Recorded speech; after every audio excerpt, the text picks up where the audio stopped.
नमस्कार, उत्तराखंड समाचार में आपका स्वागत है। मैं नूतन वरुण। सबसे पहले मुख्य समाचार।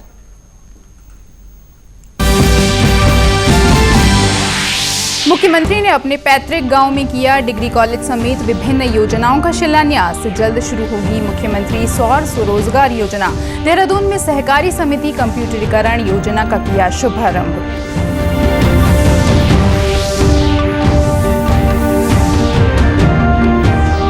पिथौरागढ़ जिले में अतिवृष्टि से 3 की मृत्यु, 11 लापता। चमोली और रुद्रप्रयाग जिले में भी बारिश से नुकसान। 21 और 22 जुलाई को 4 धाम यात्रा मार्गों पर भारी बारिश का अलर्ट। रुद्रपुर में क्षेत्रीय विधि विज्ञान प्रयोगशाला में sexual assault evidence collection kits प्रशिक्षण शुरू। महिला संबंधित मर्डर, बलात्कार जैसे अपराधों में वैज्ञानिक साक्ष्य जुटाने में मिलेगी मदद। जांच में होगा गुणात्मक सुधार। और सोमवती अमावस्या पर हरिद्वार में नहीं हुआ गंगा स्नान। घाटों पर पसरा रहा सन्नाटा। जागेश्वर धाम में श्रद्धालुओं ने सोशल डिस्टेंसिंग के साथ किए दर्शन। और अब समाचार विस्तार से। मुख्यमंत्री त्रिवेंद्र सिंह रावत ने प्रदेश की बहुउद्देशीय साधन सहकारी समितियों के कंप्यूटरीकरण का शुभारंभ किया। प्रदेश की सभी साधन सहकारी समितियों का अगले 6 माह में कंप्यूटरीकरण कर दिया जाएगा। मुख्यमंत्री त्रिवेंद्र सिंह रावत ने कहा कि सहकारी समितियों के कंप्यूटरीकरण से कार्यों में पारदर्शिता और तेजी आएगी। इससे किसानों को सुविधा मिलेगी। उन्होंने कहा कि कोविड-19 के कारण प्रवासी लोग काफी संख्या में वापस आए हैं। मुख्यमंत्री ने नाबार्ड के अध्यक्ष GR चिंतला से भी वीडियो कॉन्फ्रेंस के माध्यम से वार्ता की। श्री चिंतला ने कहा कि राज्य को हर संभव मदद की जाएगी। उन्होंने कहा कि कोरोना के इस दौर में एग्रीकल्चर सेक्टर को बढ़ावा देना जरूरी है। उन्होंने बताया कि फार्मर प्रोड्यूसर ऑर्गेनाइजेशन पर नाबार्ड ने विशेष ध्यान दिया है। उन्होंने कहा कि महिलाओं को आत्मनिर्भर बनाने के लिए महिला स्वयं सहायता समूह को अधिक से अधिक बढ़ावा देना जरूरी है। मुख्यमंत्री त्रिवेंद्र सिंह रावत ने अपने पैतृक गांव खैरासैंण में राजकीय महाविद्यालय खैरासैंण सतपुली का शिलान्यास किया। पिछले 14 सालों से राजकीय इंटर कॉलेज भवन में संचालित हो रहे इस महाविद्यालय को अब अपना भवन मिल जाएगा। इस अवसर पर उच्च शिक्षा राज्य मंत्री डॉक्टर धन सिंह रावत ने कहा कि 306 लाख रुपए की लागत से इस महाविद्यालय का निर्माण 10 महीने में पूरा कराया जाएगा। मुख्यमंत्री ने सतपुली में करीब 1 करोड़ 84 लाख की लागत के एंकलिंग कैंप के साथ ही डौड़ नगधार 42 सड़क के डामरीकरण और इस मार्ग पर बनने वाले स्टील गार्डर पुल का भी शिलान्यास किया। मुख्यमंत्री ने गुजरखंड पंपिंग पेयजल योजना, कोटद्वार में अर्धसैनिक बलों की कैंटीन और सतपुली नगर पंचायत में 336 लाख की लागत से पार्किंग निर्माण की भी घोषणा की। महाविद्यालय के लिए और वो भूमि उपलब्ध नहीं कर हो पाई। गांव के लोगों का मैं पहले धन्यवाद करना चाहूँगा कि उन्होंने अपनी तमाम भूमि शिक्षण संस्थाओं के लिए दी है। मैं समझता हूँ कि 4 शिक्षण संस्थाओं के लिए गांव के लोगों के द्वारा अभी तक भूमि दान कर दी गई है। मैं उनका पहले तो बहुत धन्यवाद करता हूँ। लंबे समय से जो प्रतीक्षा से उन्होंने पूरा किया है। और हम सब जानते हैं कि शिक्षा नींव है किसी भी विकास के लिए। मुख्यमंत्री ने कहा कि प्रदेश में मुख्यमंत्री सौर स्वरोजगार योजना शुरू की जा रही है, जिससे 10,000 से अधिक लोगों को रोजगार मिलेगा। इस परियोजना में उद्यमियों को 25% तक की छूट मिलेगी। हम बहुत जल्दी एक और योजना ला रहे हैं, वो है मुख्यमंत्री सोलर स्वरोजगार योजना, सौर स्वरोजगार योजना। इसमें भी हम 10,000 लोगों को रोजगार देंगे। इसके अलावा जो हमारे अन्य कार्य हैं, तमाम विभागों के द्वारा जो प्रोजेक्ट चलते हैं, उनमें भी रोजगार मिलेगा। और जिला योजना में भी हमने 40% बजट ये स्वरोजगार के लिए रखा है। प्रदेश में बारिश के चलते पिथौरागढ़, चमोली और रुद्रप्रयाग जिलों में जनजीवन पर असर पड़ा है। पिथौरागढ़ जिले में कल रात भारी बारिश के कारण गैला गांव के 3 लोगों की मृत्यु हो गई। भारी बारिश के कारण ये लोग मकान के मलबे में दब गए। इसी गांव के 7 लोग लापता बताए जा रहे हैं। अन्य 5 लोग घायल हुए हैं। मुंसियारी की बंगापानी तहसील के टांगा गांव में भूस्खलन के कारण 3 मकान बह गए। गांव के 4 लोगों के लापता होने की खबर है। जिलाधिकारी विजय कुमार जोगदंडे ने बताया कि प्रभावित क्षेत्र क्षेत्र में एसडीआरएफ और मेडिकल टीमें भेजी गई हैं। एक घायल का रेस्क्यू किया जा चुका है। वहीं दूसरी ओर टोमिक के झापुली तोक में भी भारी बारिश के कारण कई मकानों को खतरा हो गया है। मुख्यमंत्री त्रिवेंद्र सिंह रावत ने कहा है कि पिथौरागढ़ में अतिवृष्टि से हुई जनहानि दुखद है। उन्होंने जिलाधिकारी पिथौरागढ़ को निर्देश दिए कि राहत और बचाव कार्य में किसी तरह की कोई कोताही न बरती जाए। प्रभावितों को तत्काल राहत राशि उपलब्ध कराने के साथ ही जरूरी सुविधाएं भी मुहैया कराने के निर्देश दिए गए हैं। उधर रुद्रप्रयाग जिले में भी कल रात बारिश से मदमहेश्वर घाटी और आसपास के कई गांव प्रभावित हुए हैं। केदारनाथ धाम के प्रधान पुजारी गंगाधर लिंग ने बताया कि बारिश के कारण कल देर रात मंदिर में पानी घुस गया। फिलहाल जानमाल के नुकसान की कोई सूचना नहीं है। वहीं गोंडार गांव के लिए बने उरेडा पावर हाउस के क्षतिग्रस्त होने से बिजली आपूर्ति बाधित हो गई। बारिश के कारण पैदल मार्ग भी क्षतिग्रस्त हुआ है। उधर चमोली जिले में बद्रीनाथ राष्ट्रीय राजमार्ग लामबगड़ पागलनाला टंगड़ी और पीपलकोटी के भनेर पानी में भारी बारिश के चलते मलबा आने से अवरुद्ध हो गया है, जिससे सड़क के दोनों ओर वाहनों की लंबी कतारें लगी हुई हैं। पीपलकोटी के भनेर पानी के पास मलबा गिरने से वहां खड़े वाहनों के ऊपर पत्थर गिर गए। हालांकि वाहनों में कोई नहीं था। लोग 2 से 3 किलोमीटर पैदल चलकर ही अपने गंतव्य को जा रहे हैं। इस बीच एनडीआरएफ के जवान भी मौके पर मौजूद हैं। एनडीआरएफ ने अब तक 203 लोगों को सुरक्षित स्थानों तक पहुंचाया है। वहीं प्रशासन बंद पड़े मार्गों को खोलने में जुटा हुआ है। और मौसम विभाग ने प्रदेश में 2 दिन का भारी बारिश का अलर्ट जारी किया है। विभाग के अनुसार अगले 5 दिनों तक राज्य के विभिन्न इलाकों में बारिश हो सकती है, लेकिन 21 और 22 जुलाई को केदारनाथ, बद्रीनाथ, गंगोत्री, यमुनोत्री और हेमकुंड साहिब जाने वाले सभी यात्रा मार्गों पर भारी बारिश के लिए येलो अलर्ट जारी किया गया है। पर्वतीय इलाकों में 25 जुलाई तक लगातार हल्की से मध्यम बारिश का अनुमान है। आज भी 5 जिलों हरिद्वार, पौड़ी, नैनीताल, पिथौरागढ़ और बागेश्वर में भारी बारिश के लिए येलो अलर्ट जारी किया गया है। कुमाऊं की एकमात्र क्षेत्रीय विधि विज्ञान प्रयोगशाला में sexual assault evidence collection kits के प्रशिक्षण का शुभारंभ क्षेत्रीय विधायक राजकुमार ठुकराल और वरिष्ठ पुलिस अधीक्षक दिलीप कुंवर ने किया। क्षेत्रीय विधि विज्ञान प्रयोगशाला के संयुक्त निदेशक डॉक्टर दयाल शरण ने बताया कि कुमाऊं के 6 जिलों के एसपी, सीओ, निरीक्षक, उप निरीक्षक स्तर के अधिकारियों को जिलेवार प्रशिक्षण दिया जाएगा। प्रथम चरण में उधम सिंह नगर के 36 उप निरीक्षकों को प्रशिक्षण दिया गया।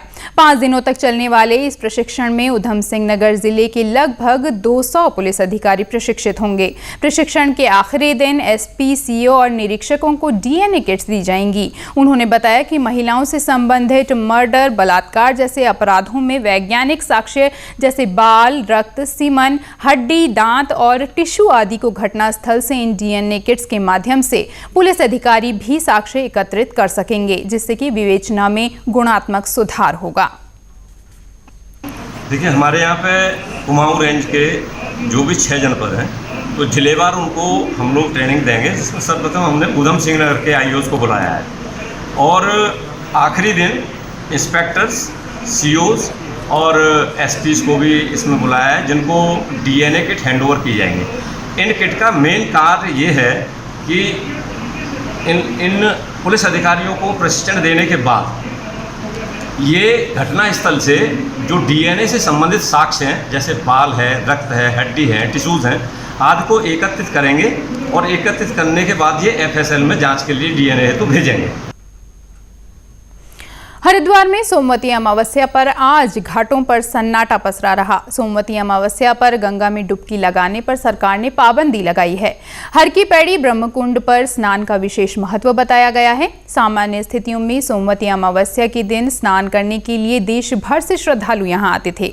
वहीं दूसरी ओर अल्मोड़ा के जागेश्वर धाम में सोमवती अमावस्या पर श्रद्धालुओं ने भगवान जागनाथ और महामृत्युंजय के दर्शन किए। मंदिर समिति के प्रबंधक भगवान भट्ट ने बताया कि श्रद्धालुओं की संख्या को देखते हुए प्रशासन से अधिक संख्या में श्रद्धालुओं को दर्शन की अनुमति देने का अनुरोध किया गया है। जागनाथ मंदिर के पुजारी कैलाश चंद्र भट्ट ने बताया कि प्रशासन से अनुमति के बाद अधिक श्रद्धालु दर्शन कर सकेंगे।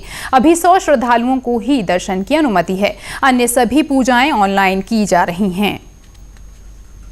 सावन महीने का ये तीसरा सोमवार जो चल रहा है, इसमें पर्व का बहुत अच्छा दिन आज है। सोमवती अमावस्या पर्व के रूप में सोमवती अमावस्या के रूप में आज श्रद्धालु काफ़ी रूप से यहाँ पर सुबह से चले हुए हैं। ये केवल अल्मोड़ा डिस्ट्रिक्ट के लिए हमने कोरोना महामारी के उससे जो है यहाँ शासन प्रशासन ने केवल अल्मोड़ा डिस्ट्रिक्ट के लिए ही यहाँ दर्शन के लिए खोला हुआ है। तो यहाँ सुबह से काफ़ी श्रद्धालुओं का जो है आपके नियम के हिसाब से, जो कोरोना महामारी के नियम के हिसाब से ही दर्शन कराए जा रहे हैं और कर रहे हैं लोग बड़ी शांति ढंग से। तो ये पर्व का बहुत बड़ा महीना जो तीसरा सोमवार जो है सोमवती अमावस्या के रूप में आज पूजनीय जो लोग जो है ऑनलाइन रुद्राभिषेक का जो है बहुत अच्छा वो जो चल रहा है, ऑनलाइन पूजाएं रुद्राभिषेक और अनुष्ठान चल रहे हैं। बागेश्वर में महिला सशक्तिकरण एवं बाल विकास विभाग की ओर से आयोजित कार्यक्रम में बेटी बचाओ बेटी पढ़ाओ योजना के तहत महाविद्यालय में उत्कृष्ट प्रदर्शन करने वाली 10 बालिकाओं को 2,500 रुपए के नकद पुरस्कार से सम्मानित किया गया। इस अवसर पर जिलाधिकारी रंजना राजगुरु ने कहा कि कड़ी मेहनत और परिश्रम से ही जीवन में कामयाबी और सफलता प्राप्त की जा सकती है। उन्होंने कहा कि जिला बागेश्वर के लिंगानुपात में बेटी बचाओ बेटी पढ़ाओ योजना के अंतर्गत संचालित विभिन्न जागरूकता कार्यक्रमों से काफी सुधार हुआ है। ये बेटी बचाओ बेटी पढ़ाओ योजना के अंतर्गत आज हमने बालिकाओं को सम्मानित किया है, क्योंकि प्रोग्राम पहले भी 8 मार्च को प्रस्तावित था। तो आज हमने प्रतीकात्मक रूप से यहाँ पे कोविड-19 संक्रमण के दृष्टिगत किया है, बहुत छोटा सा एक कार्यक्रम करके, और उसमें ऐसी बालिकाओं का सम्मान किया गया जिन्होंने अपने क्षेत्र में बहुत अच्छा काम किया हो। ऐसे पहले भी इस योजना के अंतर्गत बहुत सारी बालिकाओं का हम लोग सम्मान कर चुके हैं, और ऐसे पेरेंट्स का भी सम्मान किया जाता है जिन्होंने बालिकाओं को गोद लिया है या बहुत विपरीत परिस्थितियों के बावजूद भी अपने बालिकाओं को पढ़ने लिखने का, आगे बढ़ने का मौका दिया है। तो मुझे लगता है इस प्रोग्राम से हमारी जो बालिकाएं हैं वो कहीं ना कहीं प्रेरणा लेगी। पुरस्कार प्राप्त करने वाली छात्राओं ने प्रशासन का आभार जताते हुए कहा कि वे आगे भविष्य में भी मेहनत कर अपना मुकाम हासिल करेंगी। बहुत अच्छा लग रहा है, और जो भी धनराशि इसमें हमें प्राप्त हुई है, मैं इस संस्था का सम्मान करते हुए ये बोलती हूँ कि मैं इन सारी धनराशि का सदुपयोग करूंगी अपनी पढ़ाई के लिए, अपनी शिक्षा के लिए करूंगी। परिवहन विभाग में लर्निंग ड्राइविंग लाइसेंस से परमानेंट लाइसेंस बनाने की प्रक्रिया आज से शुरू हो गई है। साथ ही जिनके लर्निंग लाइसेंस की वैधता फरवरी में खत्म हो गई थी, उन्हें राहत देते हुए 30 सितंबर तक वैध माना जाएगा। देहरादून आरटीओ दिनेश चंद्र पठोई ने कहा कि केंद्र सरकार की गाइडलाइन के तहत जिन आवेदकों के लर्निंग लाइसेंस की वैधता 1 फरवरी 2020 के बाद समाप्त हुई है, वे भी सॉफ्टवेयर पर परमानेंट लाइसेंस के लिए आवेदन कर सकते हैं। उन्होंने बताया कि सोमवार से शुक्रवार तक प्रतिदिन 40 आवेदनों को ही स्वीकार किया जाएगा। जिन लोगों के आवेदन स्वीकार किए जाएंगे, उन्हें झाझरा स्थित institute of driving and training research में अपनी कार से ड्राइविंग टेस्ट देना होगा। दोपहिया वाहनों के लिए अपनी गाड़ी ले जाना अनिवार्य नहीं है। लर्निंग लाइसेंस बनाने पर फिलहाल अभी रोक रहेगी।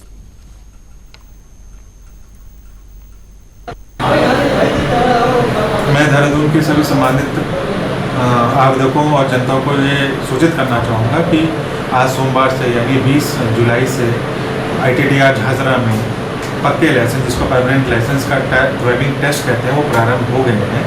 और शुरुआत में हम लोगों ने स्टेज वाइज इसको किया है। इसमें हम 40 आवेदकों का ही आवेदन स्वीकार कर पाएंगे, यानी 40 लोग ही स्लॉट बुक कर पाएंगे। उन 40 लोगों को ITDR झाझरा जाना होगा।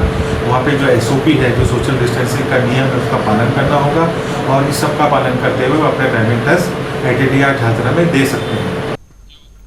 कोरोना के कारण हुए लॉकडाउन के बाद से ही लाइसेंस बनाने की प्रक्रिया पर रोक लगाई गई थी, लेकिन अनलॉक की प्रक्रिया शुरू होने के बाद अब कुछ प्रतिबंधों के साथ लाइसेंस बनाने की प्रक्रिया को शुरू किया गया है।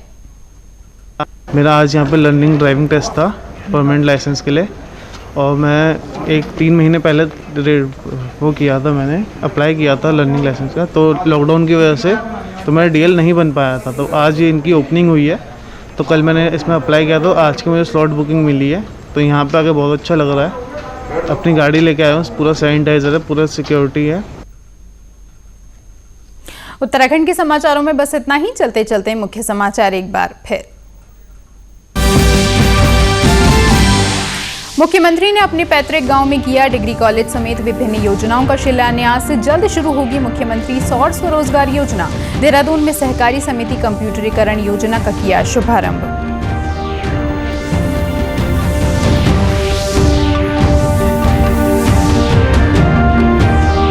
पिथौरागढ़ जिले में अतिवृष्टि से 3 की मृत्यु, 11 लापता। चमोली और रुद्रप्रयाग जिले में भी बारिश से नुकसान। 21 और 22 जुलाई को 4 धाम यात्रा मार्गों पर भारी बारिश का अलर्ट।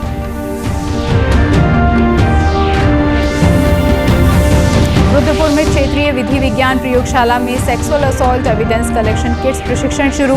महिला संबंधित मर्डर, बलात्कार जैसे अपराधों में वैज्ञानिक साक्ष्य जुटाने में मिलेगी मदद। जांच में होगा गुणात्मक सुधार। और सोमवती अमावस्या पर हरिद्वार में नहीं हुआ गंगा स्नान। घाटों पर पसरा रहा सन्नाटा। जागेश्वर धाम में श्रद्धालुओं ने सोशल डिस्टेंसिंग के साथ किए दर्शन। इसी के साथ समाचार समाप्त हुए। नमस्कार।